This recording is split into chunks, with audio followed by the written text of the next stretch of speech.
ये दिवंगत आईपीएस अफसर हर्षवर्धन के पिता का वही सरकारी आवास है जहां कुछ दिन पहले ही आईपीएस हर्षवर्धन आए थे। इसके बाद उन्होंने अपने परिवार के साथ कुछ जगहों की धार्मिक यात्राएं भी की थी और फिर से यहां आने का वादा कर जबलपुर से फ्लाइट पकड़कर बेंगलुरु चले गए थे, जहां उन्हें अपनी नौकरी ज्वाइन करनी थी। लेकिन अपनी पोस्टिंग के दिन ही आईपीएस हर्षवर्धन एक सड़क हादसे के शिकार हो गए और इस दुनिया से चले गए। फिलहाल देवसर के एसडीएम ऑफिस में मातम पसरा हुआ है। हर कोई हर्षवर्धन को याद कर।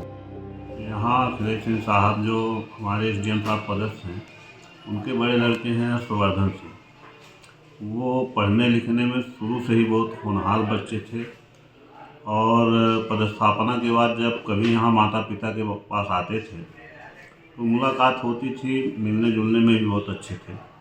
और उनके छोटे बेटे भी हैं जो तो भी यूपीएससी की तैयारी कर रहे हैं कोई वर्तमान में, लेकिन बड़े जो अभी कल दुर्घटना हुआ है इसकी तो बहुत मिलनसार बालक थे। आते थे तो हम लोगों के भी साथ मतलब बैठना उठना होता था। और उनके मृत्यु के बाद माता पिता बहुत खुश थे, लेकिन अब ऊपर वाला ना वो कर दिया, अब क्या कहें। इसके संबंध में कुछ हम लोगों के हाथ में है नहीं, लेकिन संवेदनाएं कर सकता हूँ। फिलहाल हर्षवर्धन का अंतिम संस्कार बिहार के सहरसा स्थित उनके पैतृक निवास पर पूरे राजकीय सम्मान के साथ कर दिया गया है। हालांकि अंतिम संस्कार के दौरान उनका पूरा गांव रो रहा था और 26 साल की आईपीएस को याद कर रहा था। आपको बता दें कि हर्षवर्धन सिंह की मैसूर में ट्रेनिंग हुई थी।